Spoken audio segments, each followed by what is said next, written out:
അങ്ങനെ നമ്മൾ സഞ്ജുട്ടേക്ക് എയറിൽ ഇങ്ങനെ പാറി പറക്കാണില്ലേ. Flash back. TV മാത്രമല്ല ഗൈസ് നമ്മൾ റീച്ച് ആയിട്ടുള്ളത്. ഗൈസ് പത്രം എന്ന് പറഞ്ഞാൽ അവിടെ അത് പത്രത്തിന്റെ അകത്തൊന്നുമില്ല, പത്രത്തിന്റെ front page. You guys made me fucking popular. ഇതാ മോനെ, നീ അത്രയ്ക്ക് അങ്ങ് നെകളിക്കേണ്ടട എന്നും പറഞ്ഞുകൊണ്ട് നമ്മുടെ അണ്ണനെ ഹൈക്കോടതി ഷർട്ടിന്റെ കോളറിൽ തൂക്കിയെന്നാണ് കേട്ടത്. നമസ്കാരം. നമസ്കാരം സർ. തിരക്കന്നല്ലേ?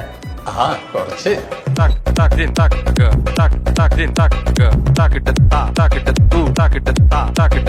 പരിശീലന ക്ലാസ് തന്നെ താനൊരു ട്രിപ്പായിട്ടാണ് കണക്കാക്കുന്നത് എന്ന തരത്തിലുള്ള ഒരു വീഡിയോ ആണ് ഇപ്പോൾ പുറത്തു വന്നിരിക്കുന്നത്.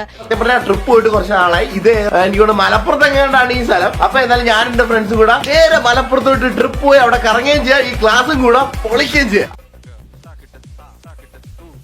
നമ്മുടെ ലൈഫില് പോസിറ്റീവ് നെഗറ്റീവ് ഉണ്ട് അല്ലെ. അപ്പൊ നമ്മൾ ഈ പോസിറ്റീവ് മാത്രം നമുക്ക് എപ്പോഴും അത് തന്നെ മാത്രം നമുക്ക് കിട്ടിക്കൊണ്ടിരുന്നാൽ നമ്മുടെ ബ്രെയിൻ ഒന്നും വർക്ക് ആവത്തില്ല, നമുക്കൊരു ത്രില്ല് വരത്തില്ല സ്വന്തം ലൈഫിൽ. അപ്പൊ ഒരു നെഗറ്റീവ് ഉണ്ടെങ്കിലേ ഉള്ളൂ നമുക്കത് പോസിറ്റീവിലോട്ട് മാറ്റാനുള്ള ഒരു ത്രില്ലിന് നമുക്ക് ജീവിക്കാൻ പറ്റത്തുള്ളൂ. നമുക്ക് അപ്പോഴാണ് കുറച്ചും കൂടെ നമുക്ക് കാര്യപ്രാപ്തി ഉണ്ടാകുന്നത്. ഇത്തരത്തിലുള്ള സംഭവങ്ങൾ കാണുന്ന സമയത്ത് സാധാരണ ജനം 3 ചോദ്യങ്ങൾ ചോദിക്കും. ഇവൻ എന്നാ വിദ്യാഭ്യാസമില്ലേ, ഇവൻ എന്താ വകതിരിവില്ലേ, ഇവൻ എന്താ നിയമത്തെ പേടിയില്ലേ. ഈ 3 കാര്യങ്ങളും ഇല്ലാത്ത ഒരാളാണ് സഞ്ജു ടെക്കി എന്നുള്ളത് അദ്ദേഹത്തിന്റെ വീഡിയോകളിൽ നിന്ന് വ്യക്തമാണ്.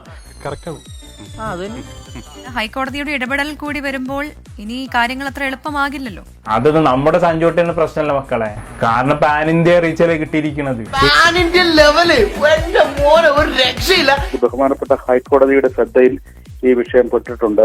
ഹൈക്കോടതിയിൽ നിന്ന് കർശനമായ നടപടികൾ സ്വീകരിക്കുന്നതിനുള്ള നിർദ്ദേശമാണ് എനിക്ക് ലഭിച്ചിരിക്കുന്നത്. ചില കാരണവന്മാരിങ്ങനെ അർഹിക്കുന്നത് കിട്ടിയില്ലെങ്കിൽ എരന്ന് വാങ്ങിക്കും. അവരെന്നെ ടാർഗറ്റ് ചെയ്ത് എന്റെ വാക്കുകൾ വളച്ചൊടിച്ച് എനിക്കെതിരെ എന്നെ യൂസ് ചെയ്തോണ്ടിരിക്കുകയാണ്. നാട്ടിൽ എന്തൊക്കെ പ്രശ്നം നടക്കണം ഇപ്പൊ, അതൊന്നും പോരെ, ഇവർക്ക് ഇത് തന്നെ മതി. ഇത്ര വലിയ പ്രശ്നം എന്താണെന്ന് അറിയത്തില്ല.